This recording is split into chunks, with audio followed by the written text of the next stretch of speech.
legal. There's no reason our veterans should not have access to medical cannabis. As far as I'm concerned, if you're an adult enough to carry a rifle in the sand, you're adult enough to put a joint in your hand.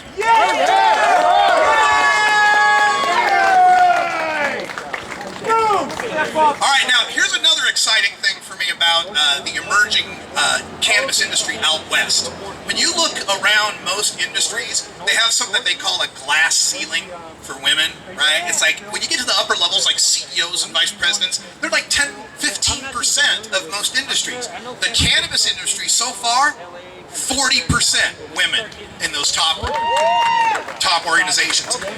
I came to cannabis activism through a strong female-led Oregon NORML chapter, and female activists have been doing such great work in medical and recreational marijuana legalization. Here's another. We've got Andrea here for you from Women Grow, the fastest and best growing women's activism organization out there. Okay, Sean messed around and gave me the mic. You know I'm loud, right? But, you know, we have to be loud. We are standing in the beautiful downtown city of Fort Worth on the best corner in town right now. So, welcome, welcome. I'm Andrea Sallis with Women Grow, and we are excited to be here. We are going into our almost year anniversary from starting the chapter. I started the chapter with several women in August of 2015. It was a year to the day that the organization was formed in Denver, Colorado, because there was no strong community for women to have a voice in cannabis. Now, why is that? Why was there not a platform? Why were we not invited to the table? We give birth to you guys. We make decisions on what kind of aspirin you take, whether you're going to take some heart medicine, whether you're going to take Pepto-Bismol, whether or not we're going to get some type of salve to put on your sprained ankle. We are technically the doctors in our house, right? So we decide what food our families eat, whether it be our immediate family, our friends and neighbors, our extended family. We have the power to heal our nation. So why wasn't there a place for women in cannabis? And as you mentioned, in the cannabis industry, it's one of the leading industries for women to be your own CEO, to be your own business leader. The gentleman that just left here, he spoke to you guys, he spoke to us about CBD. CBD is part of the future. It is the future.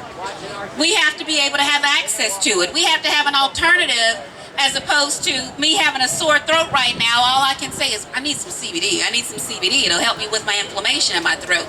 As opposed to, if I take some CBD, am I going to be penalized or judged because I want to use an alternative as opposed to some pharmaceutical Alka-Seltzer or some cough drops or whatever? That don't work for me.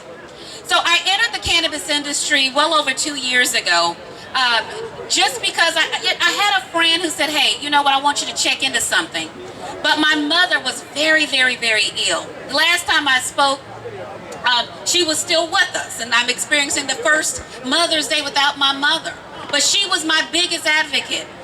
A black woman from Louisiana, Bible Belt, only liquor she knew was rum and coke, and she didn't even drink that.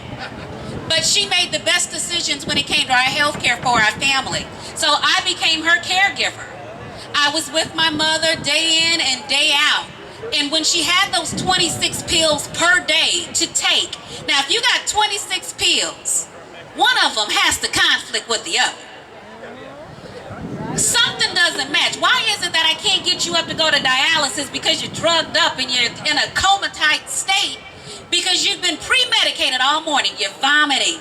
You're bleeding. I got to go get your blood transfusions. I got to go get another pill to get you off of the pills that made you have internal bleeding. So you know what? I'm going to try something. How about I talk to my mother about an option for cannabis? Now, we're still in Texas, so there's not much I can do for her.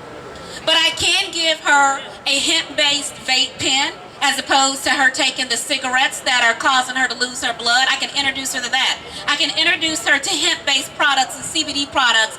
And before she died, she was like, hey, where's my green stuff? Can you rub that on my leg? She calls it the green stuff. We have to be comfortable in our families to say, We can sit face to face and have a conversation in the Bible Belt where we are Christians. I am a believer.